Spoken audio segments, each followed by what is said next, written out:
I can see the world inviting me in. I went to medical school in Germany, and I was able to spend 2 months as a medical student in Malawi, in East Africa.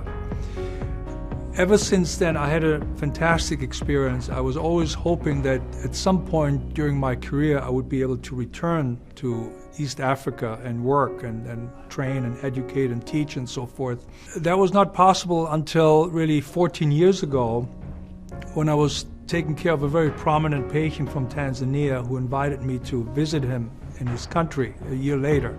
I made it a priority to go to the hospital in Dar es Salaam. And as soon as I walked into the hospital in that city, it was overwhelmingly clear that they really needed neurosurgeons there, because they had tons of patients with hydrocephalus, head injuries, spinal issues, infections, and so forth. And at the time, they only had 3 neurosurgeons in that hospital, but they took care of 40 million people. There were no other neurosurgeons in Tanzania. So that was immediately, it was clear, yes, of course, they need help. And that's really how the mission started. Our goal really was then to establish a system or a program that's sustainable and that's also reproducible. Well, the number of neurosurgeons now has increased from 3 to 15, and it's a very active training program.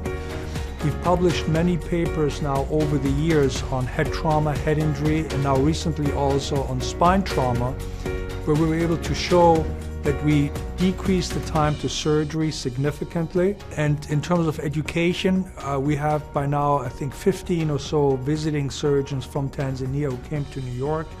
We've had 6 or 7 fellows who came from North America or from Europe and who spent a whole year in Tanzania living with their families. We're able to train surgeons in spinal surgery, and that is important, because then these patients are not being sent to Germany or to the US or to India for expensive surgery. Hopefully at some point they will all stay in Tanzania and will get top-level care at home. And I want to point out that Depuy Synthes helped from the very beginning. The first time I went to Tanzania, they actually supported that trip with a donation of implants. I think it was ClickX, and we went over there with a whole set of instrumentation for cervical, for lumbar. And then every year for 14 years, the company has supported these missions with implant donations. But not only implant donations, every year we had somebody from the company, sometimes 2 individuals, join us on these mission trips to Tanzania. And that was incredibly helpful for us, but also for the local surgeons there, because it was always, I think they all enjoyed working with the representatives from the company. And I still get emails and letters from, and there was just a lot of friendships being formed over those years. So it's not only the implants, but it's also the interaction that people have with the company. We were able to actually publish the first paper just last year or earlier this year that shows the cost effectiveness of spinal instrumentation for spinal trauma. Not only is it cost effective, it is more cost effective than many other procedures that are currently being done in low and middle income countries. So I thought that was, I'm very proud of that publication, because again, nobody's ever shown it.